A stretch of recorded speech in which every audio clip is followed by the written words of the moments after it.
Assalamualaikum warahmatullahi wabarakatuh.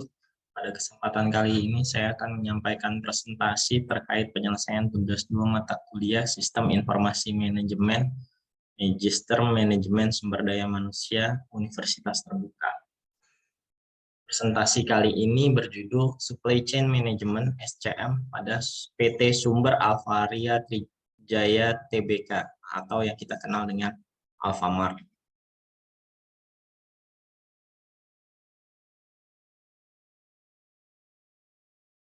Pengelolaan rantai pasok atau supply chain management yang handal menjadi pilar penting dalam bisnis retail. Alfamart yang memulai usaha minimarket sejak tahun 2002 dan berkembang pesat hingga kini, menjadi salah satu jaringan retail terbesar di Indonesia, tidak lepas dari kesuksesan menjaga rantai pasokan dari produsen hingga ke tangan konsumen. Apa sih supply chain?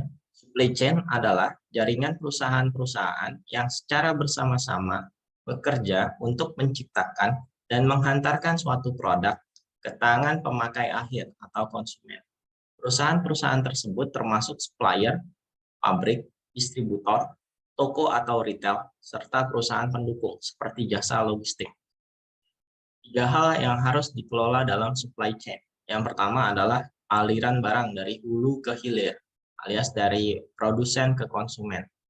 Yang kedua, aliran uang dan sejenisnya yang mengalir dari hilir ke hulu. Dan yang ketiga, aliran informasi yang bisa terjadi dari hulu ke hilir atau sebaliknya. Beberapa pengertian supply chain menurut ahli ada beberapa, tapi yang akan saya soroti adalah pengertian supply chain management menurut Council of Logistics Management.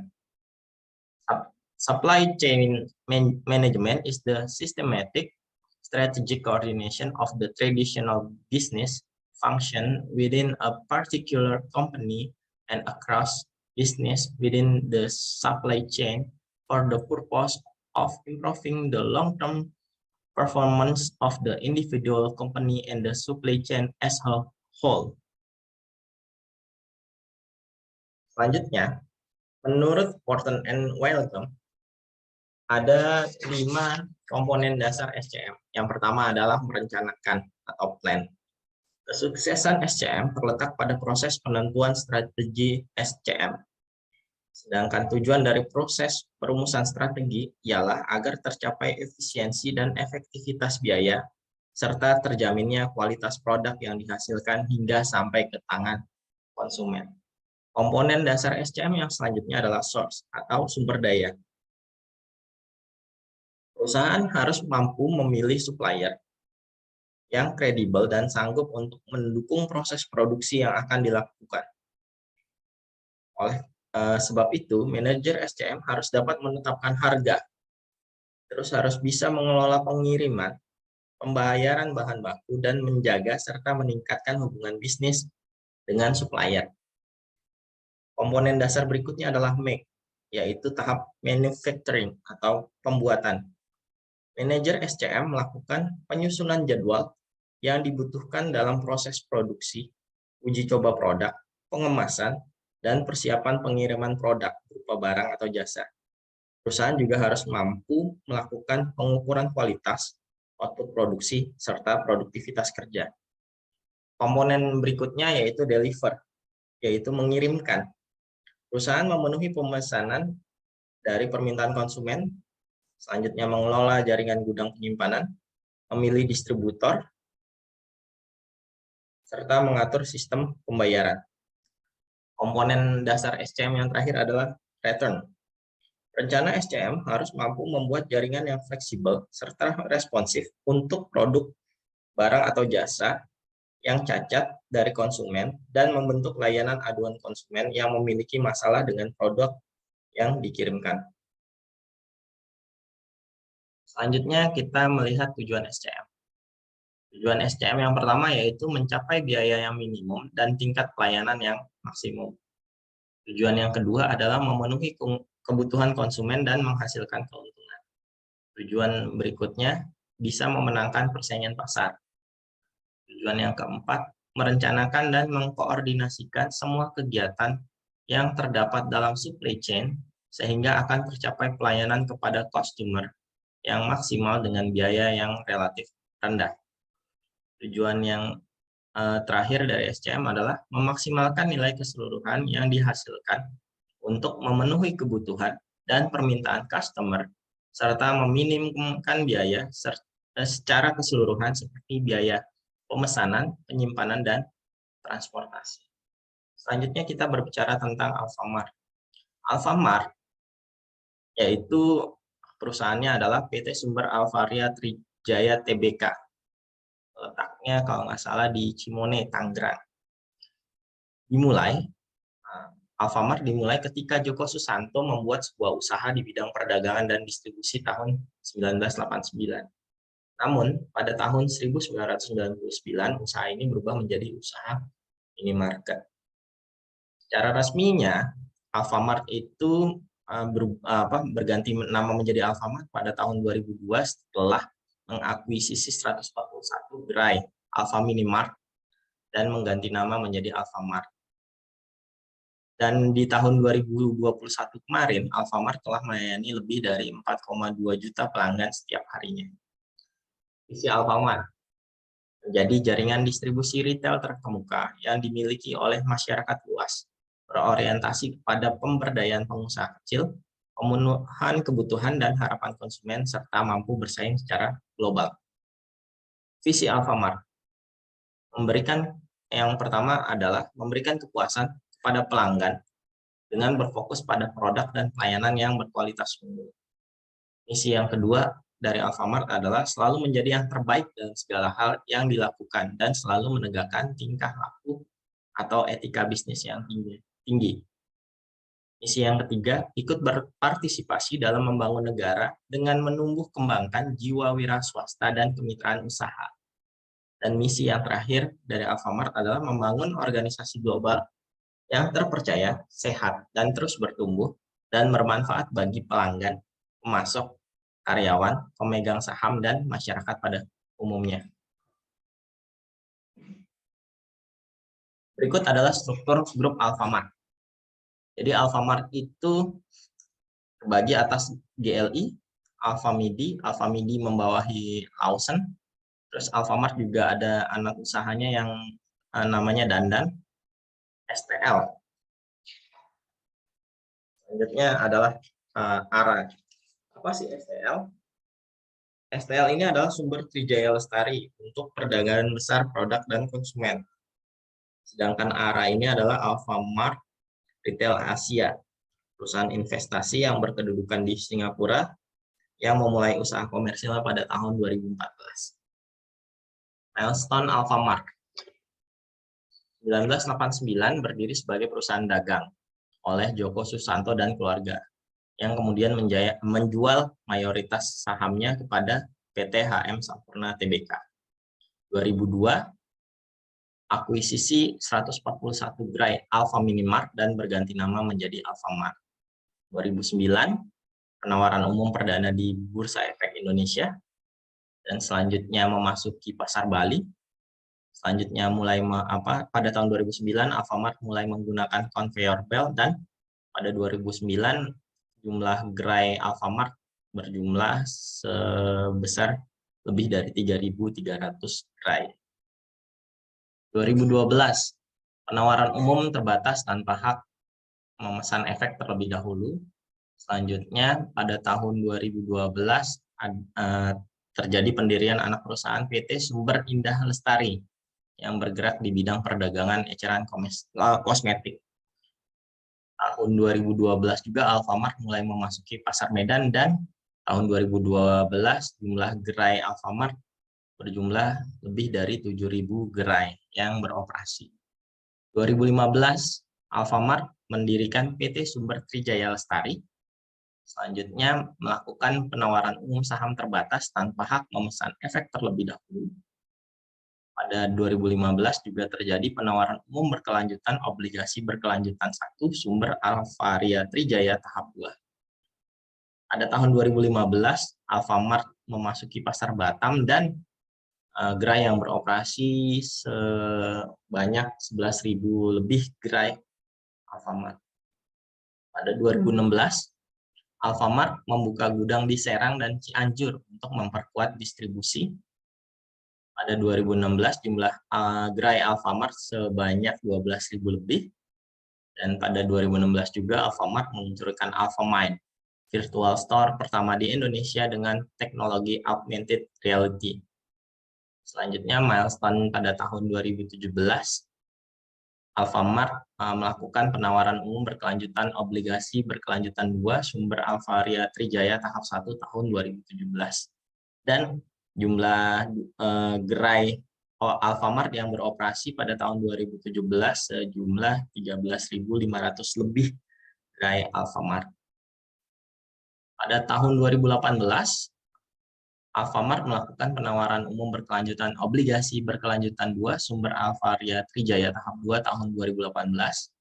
Dan pada 2018, gerai Alfamart mencapai lebih dari 13.600 gerai, dan pada tahun 2018 juga Alfamart mulai melakukan ekspansi gerai di Filipina, dan pada tahun 2018 jumlah gerai di Filipina Alfamart itu gerainya mencapai 500 gerai. Selanjutnya milestone pada tahun 2019, 20 tahun Alfamart mengibarkan sayapnya di Indonesia. Selanjutnya pada tahun 2019 terdapat 14.300 lebih gerai Alfamart yang beroperasi. Pada tahun 2019 juga Alfamart melaunching AlfaGift, yaitu aplikasi Android di mana banyak penawaran promo yang hanya bisa dilihat di aplikasi Android AlfaGift tersebut.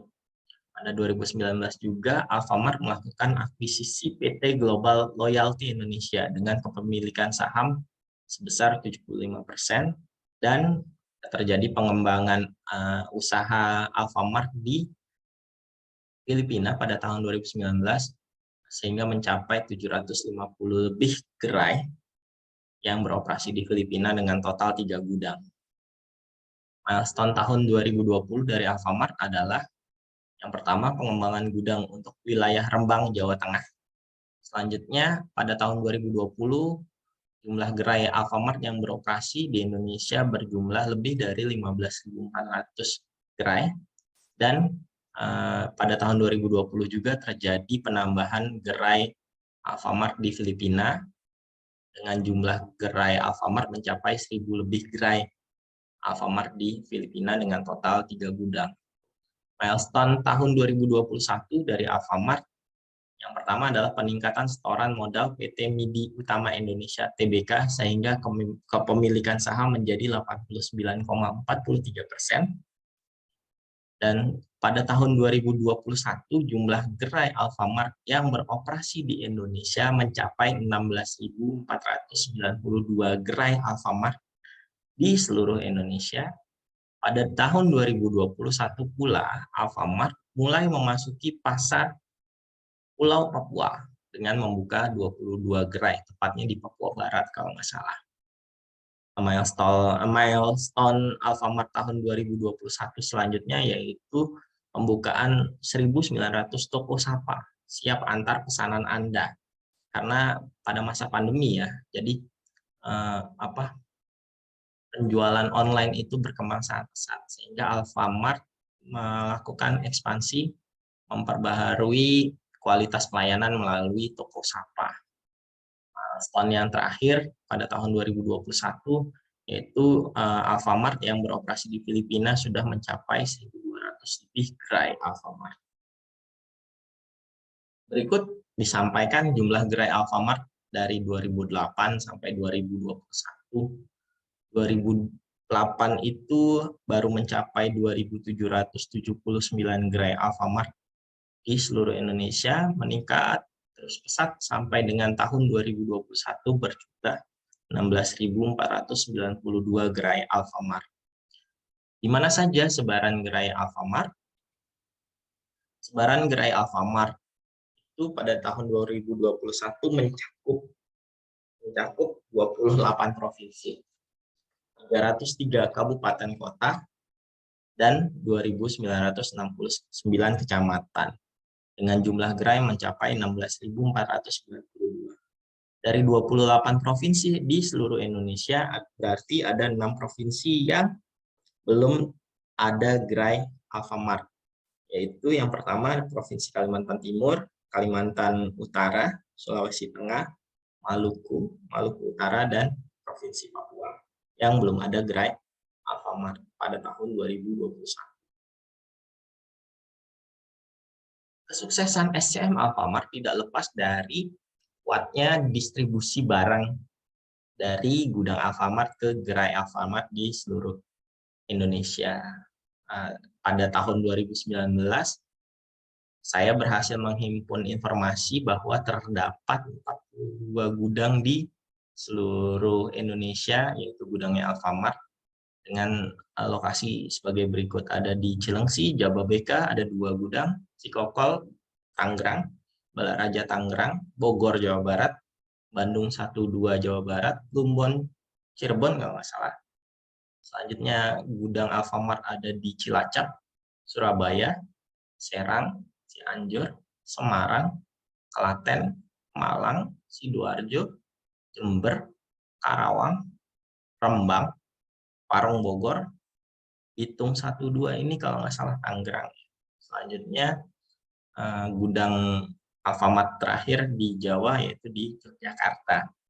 Di luar Jawa, gudang Alfamart terletak di Medan, ada 2 gudang, Pekanbaru 1 gudang, Palembang 1 gudang, Denpasar 1 gudang, Kota Bumi, Lampung kalau nggak salah ini 1 gudang. Ada juga gudang Alfamart di Samarinda, Palu, Makassar ada 2 gudang Alfamart, di Jambi ada 1 gudang, Pontianak, Banjarmasin, Lombok, Batam, dan Manado ada 2 gudang Alfamart. Ini data 2019 ya.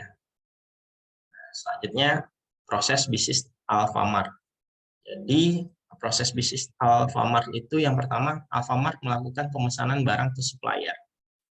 Pemesanan barang ini berdasarkan dari permintaan retail atau gerai Alfamart di seluruh Indonesia. Terus Alfamart melakukan pemesanan sejumlah barang tersebut ke supplier. Lalu supplier mengirimkan barang tersebut, pemesanan itu ke gudang Alfamart. Dari gudang Alfamart selanjutnya didistribusikan oleh Alfamart ke gerai Alfamart. Selanjutnya toko melakukan display produk dan penjualan produk. Produknya bisa berupa barang atau jasa. Dan selanjutnya adalah konsumen belanja di gerai Alfamart. Itulah proses bisnis. Proses bisnis ini akan sangat tergantung dari proses distribusinya. Nah, ada beberapa anak usaha Alfamart ya. Yang pertama adalah gerai Alfa Express. Biasanya ini di tempat-tempat strategis seperti stasiun, bandara, itu pasti ada gerai Alfa Express. Selanjutnya ada gerai Alfa X. Biasanya ini adanya di lokasi sekitar kampus. Karena menawarkan kenyamanan untuk belajar para mahasiswa ya. Selanjutnya ini ada tampilan gerai Alfamart dan ada tampilan juga dari aplikasi AlfaGift. Berikut ditampilkan juga salah satu gudang Alfamart. Dan untuk menunjang komunikasi yang baik antara Alfamart dengan supplier, maka Alfamart meluncurkan website khusus supplier Alfamart. Demikian yang dapat saya sampaikan dalam presentasi tugas 2 mata kuliah Sistem Informasi Manajemen. Terima kasih banyak. Wassalamualaikum warahmatullahi wabarakatuh.